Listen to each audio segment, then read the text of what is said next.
Apprendre en travaillant. Je vais d'abord essayer de vous expliquer comment j'en suis venu à traiter ce sujet. J'ai fait une thèse de sociologie avec Pierre Bourdieu et Luc Boltanski à l'École des hautes études en sciences sociales. Et puis après ma thèse, je suis retourné travailler dans le secteur privé. Je suis devenu consultant. Et une fois que j'ai été dans le secteur privé, je me suis rendu compte que la thèse que j'avais faite n'était pas vraiment satisfaisante parce que je n'avais pas vu le travail en train de se faire, je n'avais pas vu la pratique, je n'avais pas vu les processus de travail et de développement des entreprises. J'avais simplement interviewé des gens et travaillé sur des documents. Donc j'avais une relation un peu trop distante avec la réalité pour vraiment faire de la sociologie comme j'avais envie d'en faire. Alors je me suis mis à prendre des notes, à collecter des documents, à faire des observations, tout en travaillant. J'étais devenu en quelque sorte un sociologue amateur, si vous voulez. Voilà. Et j'ai réfléchi à ce moment-là sur ce que pourrait être une sociologie pratiquée par les gens qui sont dans l'action, qui sont dans la vie, qui sont immergés dans la situation sociale qu'ils essayent de comprendre pour se débrouiller avec. Et c'est de cela dont je voudrais vous parler aujourd'hui. Un peu plus tard, vers 45 ans, je suis devenu professeur d'université et j'ai rencontré des tas d'étudiants qui devaient faire des stages. Et je suis retombé sur ce problème parce que je me suis rendu compte que tirer des enseignements d'une expérience de stage, ce n'est pas simple du tout. Et je me suis rendu compte aussi que finalement, le monde académique n'avait pas vraiment de méthode et de savoir-faire pour aider les étudiants à tirer le meilleur parti de leur expérience de stage. D'où mon sujet d'aujourd'hui, apprendre en travaillant. Mais vous voyez, c'est un sujet qui est beaucoup plus fondamental au fond que les quelques expériences que je viens de vous raconter. Donc, essayons de traiter ce sujet, apprendre en travaillant. Je vais commencer par une citation d'Alexis de Tocqueville dans De la démocratie en Amérique. Voilà ce qu'il écrit au détour d'une page. Vous savez, Alexis de Tocqueville, il a envie de prendre l'Amérique comme source d'inspiration pour développer la démocratie en Europe. Et voilà ce qu'il écrit. Lors donc qu'il y a un sujet sur lequel il est particulièrement dangereux que les peuples démocratiques se livrent aveuglément et outre mesure aux idées générales, le meilleur correctif qu'on puisse employer, c'est de faire qu'ils s'en occupent tous les jours et d'une manière pratique. Il faudra bien alors qu'ils entrent, forcément, dans les détails. Et les détails leur feront apercevoir les côtés faibles de la théorie. Eh bien, voilà exactement le programme que je vous propose de suivre pendant cette conférence. Alors, on pourrait, dans un premier temps, opposer savoir scolaire et apprentissage sur le tas, bien qu'au fond, les deux soient complémentaires. Savoir scolaire, ce qu'on apprend sur les bancs d'une école en restant assis sur une chaise en écoutant un professeur qui parle, ce n'est jamais au fond que de la connaissance par oui-dire. Vous développez une croyance en des connaissances qui sont supposées vraies parce que l'institution scolaire les a certifiées comme vraies. Et vous écoutez le professeur, vous prenez des notes et vous reproduisez ce qui vous a été enseigné. C'est donc une forme assez passive d'enseignement. On va y opposer l'apprentissage comme découverte, comme processus de découverte sur le tas. Et voilà quelques idées qui peuvent nous guider sur ce chemin. Première idée. La représentation d'une activité n'est jamais adéquate. Ce qui est dans un livre, dans un programme informatique, sur un dessin, ne correspond jamais tout à fait à la réalité. C'est une stylisation, une simplification. Deuxième idée, de l'écart entre théorie et pratique naissent toutes les inventions. Si vous n'avez que la pratique, vous n'avez pas d'idée. Si vous avez une théorie en tête que vous avez appris à l'école et que vous faites une pratique et que vous voyez que la pratique ne colle pas tout à fait à la théorie, vous avez une idée, une insight, une source d'invention. Les savoirs livresques gagnent donc à être mis en tension avec les savoirs fragiles, éphémères, localisés, en train de se constituer sur les lieux du travail. Et donc, très logiquement, celui qui travaille peut se considérer lui-même comme un producteur potentiel de savoir. Même si ses apports ne sont pas ou pas encore très respectés, très écoutés, très discutés. Vous êtes jeune, vous êtes débutant, personne ne croit ce que vous dites. Et pourtant, vous êtes peut-être en train de découvrir quelque chose qui deviendra très important par la suite. Dernier point, l'activité au travail pose constamment des problèmes éthiques et politiques. Elle vous oblige en quelque sorte à former des jugements sur ce qu'il est bon et juste de faire, sur ce qui est utile, sur ce qui est efficace, sur ce qui est équitable, etc. Donc pour résumer, on peut dire que les savoirs établis viennent de l'école. Et évidemment, nous avons besoin de ces savoirs établis comme base de notre réflexion, mais les nouveaux savoirs viennent de l'action. Alors, vous me direz, mais que peut-on apprendre en travaillant? Soyons simples et basiques. La première chose qu'on apprend, c'est à rendre service. On apprend à faire ce que d'autres vous demandent, des clients, des chefs, des collègues, qui attendent de vous que vous contribuiez à un travail collectif. Bon, c'est utile. Deuxième chose qu'on peut apprendre, on apprend évidemment à tenir ses engagements. Il faut être fiable, il faut être prévisible. Autrement, on est mal vu par ses collègues. On apprend aussi, bien sûr, à exécuter le travail qui vous a été confié correctement, selon les règles de l'art, en respectant les contraintes de coût, délai, qualité. C'est-à-dire qu'on apprend au fond à devenir un bon technicien, un bon professionnel. On peut apprendre aussi à négocier ce qu'on fait. On apprend à se faire payer, à demander une augmentation de salaire par exemple, ou à vendre au juste prix le service que l'on est en train de rendre à un client. On apprend à improviser. On apprend à prendre des initiatives pour faire face à l'imprévu. Et parfois, on apprend même à rendre des services aux gens qui ne vous ont pas demandé. Ils n'ont pas su le formuler, ils n'ont pas su le dire, mais on a compris que c'était ça qu'ils voulaient, et donc ils vont énormément apprécier le service qu'on va leur rendre. On apprend à devenir excellent dans le métier qu'on exerce. Finalement, on se pique au jeu et on veut devenir le meilleur dans son genre. On essaye de maîtriser son art, d'atteindre un niveau d'expertise. On apprend à se dépasser. On apprend aussi à analyser les défauts et les limites de ce que l'on est en train de faire et de la manière dont on le fait, individuellement ou collectivement. On peut très bien avoir été engagé pendant 2 ans sur un projet et puis se dire à la fin, ce projet, franchement, on a conduit ça comme l'as de pique et on aurait dû tout faire autrement. À ce moment-là, on commence à devenir soit un critique, soit un innovateur. Et les deux marchent évidemment ensemble. Pour innover, il faut d'abord avoir critiqué ce qui ne fonctionne pas bien. On apprend à résoudre des problèmes, à contester de mauvaises pratiques, à lutter contre des gaspillages, etc. On apprend à lutter contre les inefficiences, contre les privilèges, contre les injustices. Et petit à petit, donc, on essaye de travailler à un monde meilleur dans le domaine d'excellence qu'on a développé. Donc vous voyez qu'il y a toute une gradation dans les apprentissages qui vont de la simple exécution de ce qu'on vous demande jusqu'au moment où vous devenez véritablement quelqu'un qui agit sur le monde social en essayant de faire les choses autrement et en essayant de les penser autrement, de changer son regard sur la réalité. Et c'est évidemment vers ça que j'essaye de vous encourager.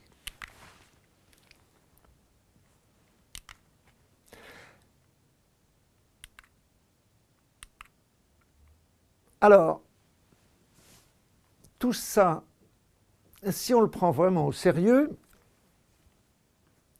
on tombe sur une difficulté. C'est que apprendre en travaillant, c'est un travail. C'est un travail supplémentaire qu'on doit faire en plus du travail qu'on vous demande. C'est quelque chose qui n'est souvent pas payé. C'est quelque chose qu'on ne vous a pas demandé de faire, que vous faites pour vous. C'est une sorte d'investissement à long terme que vous faites pour vous perfectionner dans votre art ou pourquoi pas, pour changer le monde.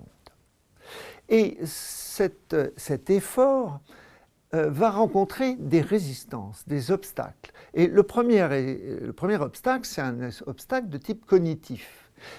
pour illustrer ce point, je vais me référer à deux auteurs célèbres. Le premier, c'est Tolstoï, dans Guerre et paix, que vous avez sans doute tous lu. Tolstoï, à un moment, raconte le départ des troupes de Napoléon de Moscou. Moscou est en train de brûler. Et il y a des personnages de son roman qui errent dans la ville, qui sont perdus et qui ne comprennent pas ce qui se passe. Et à ce moment-là, Tolstoï a cette phrase magnifique: « Plus l'homme se trouve mêlé de près à l'événement, plus la signification de ce qui se passe lui est dissimulée. » C'est une phrase terrible, parce que Tolstoï est en train de nous expliquer que quand on est pris dans l'action, on n'a pas les moyens de comprendre ce qu'on est en train de faire. Et vous verrez, je suis assez d'accord avec lui, parce que je pense qu'en fait, on ne comprend vraiment ce qu'on a fait qu'après coup. Souvent trop tard pour agir ce coup-ci, mais pas trop tard pour agir mieux les fois suivantes. Souvent, la connaissance, la rationalisation est consécutive, elle vient après coup. Deuxième citation, elle vient cette fois d'Émile Durkheim, le fondateur de la sociologie, et ça vous explique pourquoi j'ai eu tant de difficultés à transférer le savoir sociologique académique que j'avais appris dans le monde de la pratique, dans le monde du travail. Durkheim dit « Nous croyons féconde cette idée que la vie sociale doit s'expliquer non par la conception qu'en font ceux qui y participent, mais par des causes profondes qui échappent à la conscience. » À nouveau, Durkheim est en train de condamner, de présenter comme impossible le travail que je vous invite à faire. Et il nous met en garde contre les difficultés que nous allons rencontrer dans cette entreprise. Ça ne veut pas dire qu'on ne peut pas les surmonter. Alors, pour nous aider, on peut se référer à un spécialiste de l'apprentissage, un psychologue spécialiste de l'apprentissage qui s'appelle Christophe Kolb. Christophe Kolb est le très célèbre inventeur canadien de ce qui a été vulgarisé sous l'appellation de « The Learning Circle », le cercle d'apprentissage. En fait, ce n'est pas tout à fait un cercle, c'est une spirale qui monte vers des connaissances de plus en plus approfondies. Alors, que nous dit Kolb? Il nous dit, eh bien, il y a 4 étapes dans la connaissance. Ce que l'on apprend en s'engageant dans des expériences, les réflexions que l'on fait sur l'expérience que l'on a faite, les concepts abstraits, généraux que l'on peut tirer de cet engagement, de cette réflexion sur nos expériences, et enfin, l'engagement de la connaissance qu'on a acquis dans une certaine situation, dans une situation nouvelle, pour voir si ça marche aussi ou si ça marche différemment. Donc vous voyez, on a 4 étapes: expérimenter, réfléchir, conceptualiser et réessayer la même expérience ou une expérience similaire ou analogue dans une autre situation pour voir si ça marche. Et on tourne. Et petit à petit, on apprend. Cette idée du cercle d'apprentissage est vraiment fondamentale pour comprendre comment on peut apprendre en travaillant. On commence par faire les choses, on réfléchit dessus, on théorise, on prend des notes, on écrit, on fait des dessins, on fait des graphiques, on note des choses sur son ordinateur et on se dit « et la prochaine fois, comment je pourrais faire ?» ou bien « dans la prochaine situation analogue que je vais rencontrer, comment je pourrais faire ?» Et là, le cercle vertueux de l'apprentissage démarre. Pour que cela fonctionne, il y a un point clé qui est évidemment de réfléchir sur ce qu'on a fait. Et pour faire cela, je crois que vraiment la seule méthode efficace, c'est de prendre des notes, de garder des petits carnets, de garder un journal d'observation des expériences professionnelles que l'on vit.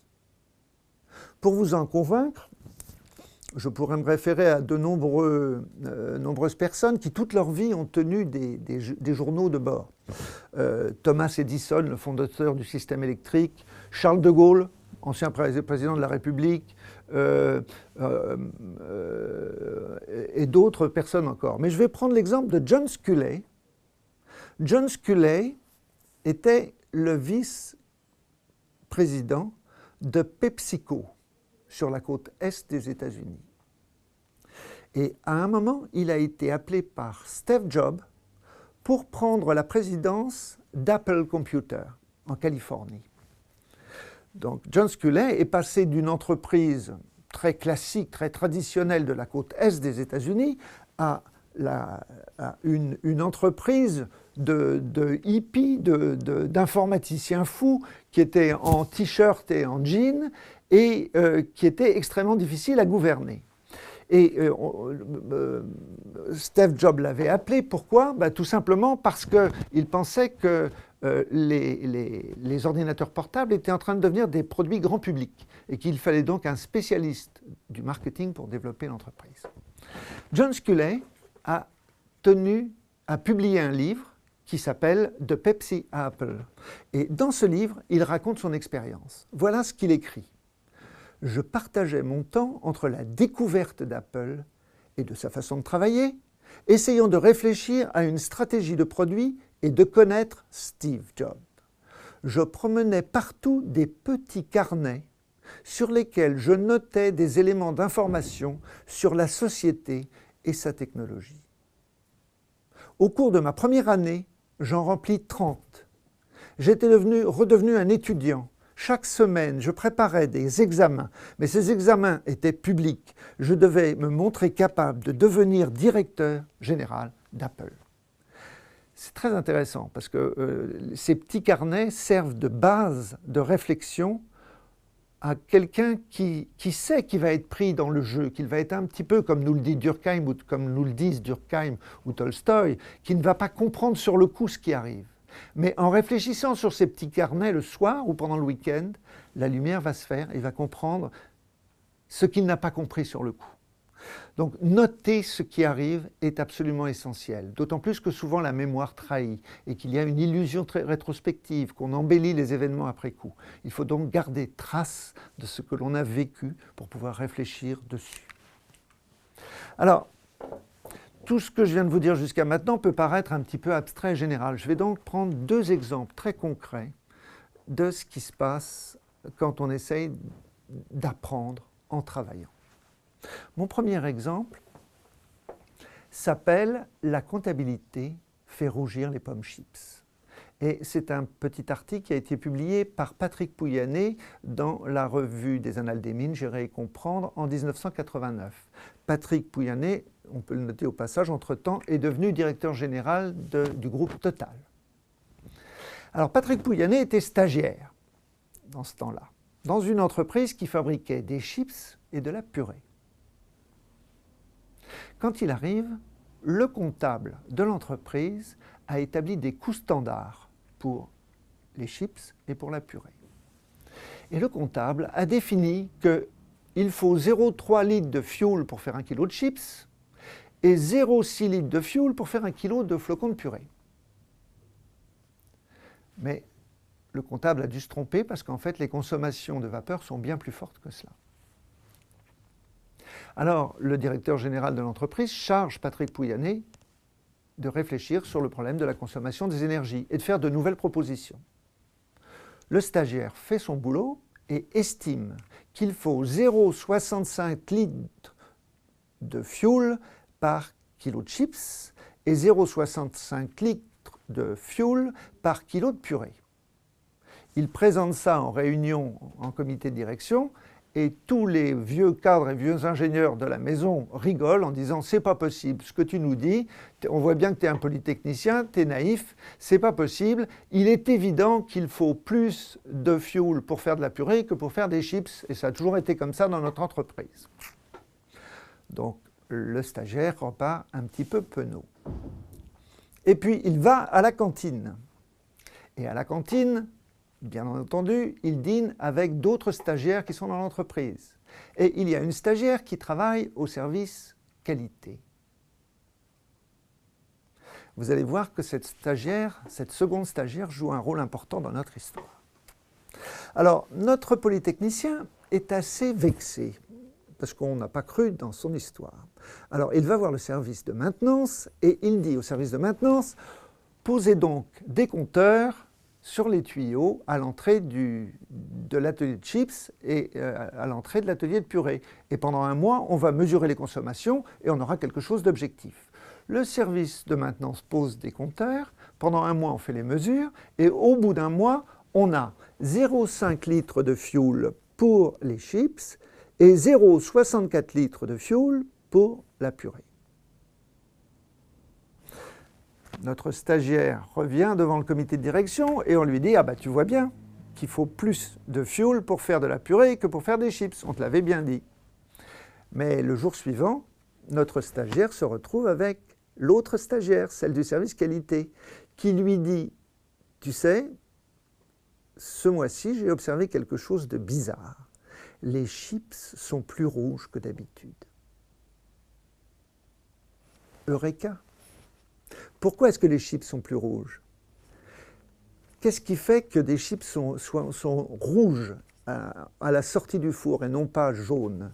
Eh bien, tout dépend de la quantité de vapeur qu'on a utilisée à la sortie du four pour leur donner cette belle couleur jaune. Et on découvre à ce moment-là que le patron de l'atelier de chips a délibérément fait réduire la consommation de vapeur dans son atelier pour avoir une meilleure mesure, un meilleur budget pour l'année prochaine que son concurrent de la purée. Que fait notre stagiaire? Notre stagiaire maintenant est bien embarrassé. Il a une information un peu délicate, un peu confidentielle. Il se dit que le patron de l'atelier de chips a bidouillé les mesures, a un peu triché sur les mesures pour avoir un bon budget l'année prochaine et battre son concurrent, avoir des meilleurs résultats que son concurrent. Évidemment, il ne faut pas le dire. Il ne faut pas le dire comme ça. Donc, il va voir le directeur général de l'entreprise et le directeur général de l'entreprise le reçoit, l'écoute avec attention et lui dit « Bravo, tu as bien travaillé, mais surtout ne dis cela à personne. » Ne dis cela à personne parce que ça va créer un problème insoluble pour moi et pour toute l'entreprise. Si on dit publiquement que le patron des chips a triché délibérément, c'est une faute grave et je vais être obligé de le licencier. Or, c'est un excellent patron d'atelier. Il fait très bien son travail et je serais bien incapable de lui trouver un remplaçant immédiatement. Il faut donc éviter qu'il perde la face. Donc, garde cette information secrète pour toi et tu vas voir, au prochain comité, nous allons arranger les choses. Et évidemment, à la prochaine réunion, le directeur général prend une décision qui est 0,6 litres de fuel pour 1 kg de chips et 0,7 litres de fuel pour 1 kg de purée. Ainsi, la tradition, l'organisation sociale de l'entreprise est protégée, mais on a pris une marge suffisante pour que l'année prochaine, le budget de consommation d'énergie ne soit pas dépassé. Voilà une petite histoire où vous voyez que la technique, la comptabilité et les relations sociales s'entremêlent étroitement et où on développe une intelligence d'une situation professionnelle compliquée en l'analysant en détail. Vous voyez qu'on est entré dans les détails et c'est ça qui fait la valeur de ce que nous avons pu raconter. Le deuxième exemple que je voudrais prendre a pour but de vous mettre en garde contre les limites, les barrières que nous nous posons à nous-mêmes quand nous essayons de comprendre le monde du travail. Très souvent, nous n'allons pas au-delà des normes, de ce qui est supposé se passer. Et nous répugnons à examiner les choses avec tous les détails requis, comme on vient de le voir tout à l'heure. Il faut distinguer entre le discours programmatique, le patron qui dit « voici ce que nous allons faire demain », puisque c'est demain, c'est pas encore, c'est ni vrai ni faux, c'est une promesse, d'accord ? Deuxièmement, le discours normatif, voici ce qu'il faut faire, ce qu'il aurait fallu faire, ce que l'on est censé faire, ce qu'il faut dire qu'on a fait, des normes. Troisièmement, la description réaliste de la situation. Tel jour, telle heure, en ce lieu, voici ce qui a été fait et ce qui s'en est suivi. La narration d'un événement. Ça a beaucoup de valeur. Ensuite, l'analyse de cette situation. Voici quels sont les écarts entre ce qu'on voulait faire, ce qu'on était censé faire, et voici pourquoi on n'a pas pu faire ce qu'on était censé faire. Les écarts. Et enfin, si vous voulez, le discours interprétatif ou évaluatif. Voici mon jugement personnel sur la situation et voilà comment on pourrait demain faire autrement. Voilà. Donc, à nouveau, vous avez toute une variété de discours. Et j'insiste sur la nécessité de passer par la description ou la narration de la situation. État initial, état final, transformation. Qu'est-ce que les gens ont fait? Tel jour, telle heure, en réalité. Et pour vous montrer combien c'est difficile, je vous propose de commenter une page d'un rapport de stage d'une ancienne élève d'AgroParisTech, promotion 2001, qui s'appelait Valérie Maudre. Je vais vous lire son texte et vous allez essayer de repérer dans ce texte les généralisations, c'est-à-dire des catégories de faits qui ne sont pas un fait particulier, les normes, ce qui devrait être et qui n'est pas ce qui est, les faits singuliers directement observés par la stagiaire, les émotions individuelles ou collectives que suscite ce qui se passe, les mots, les paroles réelles que les gens emploient dans cette circonstance, et enfin les interprétations que peut faire la stagiaire. Donc je vous lis ce texte et vous allez tout de suite voir combien il est important d'aller au détail. J'effectuais des semaines de 35 heures. C'est une généralisation. Mes journées étaient de 8 à 16 heures avec des pauses de 10 minutes de 10h15 à 15h et une pause d'1 heure pour déjeuner entre 12h et 12h30. À nouveau, ce sont des généralisations. Si on avait pris un chronomètre, on n'aurait jamais eu ce résultat-là, on aurait eu des variations autour de cette norme. Avant de prendre leur poste de travail, les ouvrières sont normalement tenues de se laver les mains. Mais malgré les lavabos placés à l'entrée de l'usine et les affiches rappelant ce respect de l'hygiène, ce geste n'est pas effectué aussi souvent qu'il devrait. Norme, non-respect de la norme. Elle n'explique pas pourquoi cette norme n'est pas respectée. C'est-à-dire qu'elle ne va pas jusqu'au bout de l'analyse. Hein? D'accord? Ainsi, alors, troisième paragraphe. Incident entre Joséphine Larouquine et Châtel.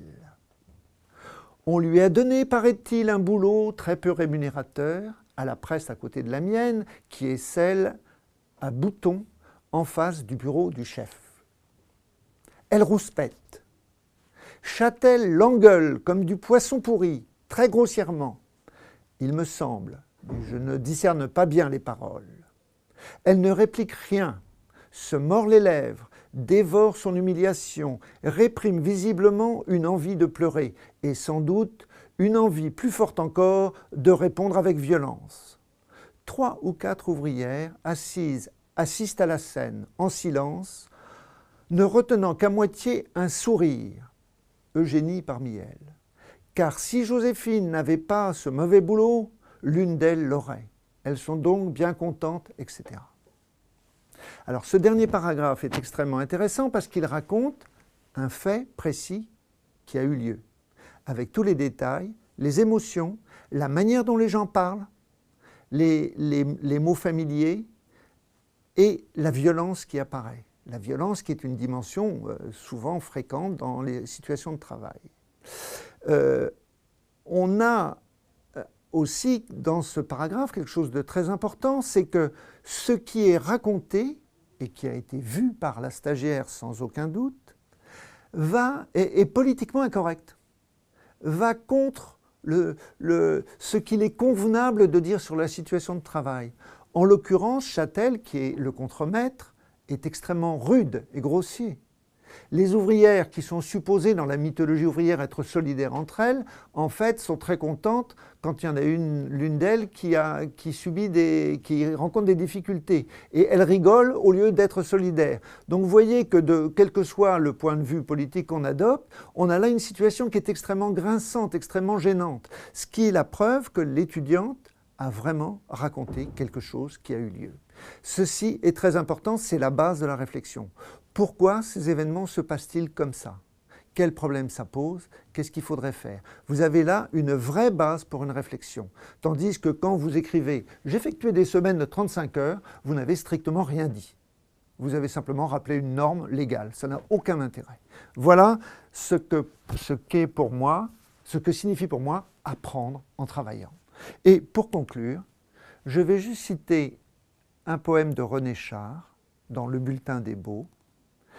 C'est une phrase que l'on peut méditer longuement. Juxtapose à la fatalité, la résistance à la fatalité, tu connaîtras d'étranges hauteurs. Je vous remercie.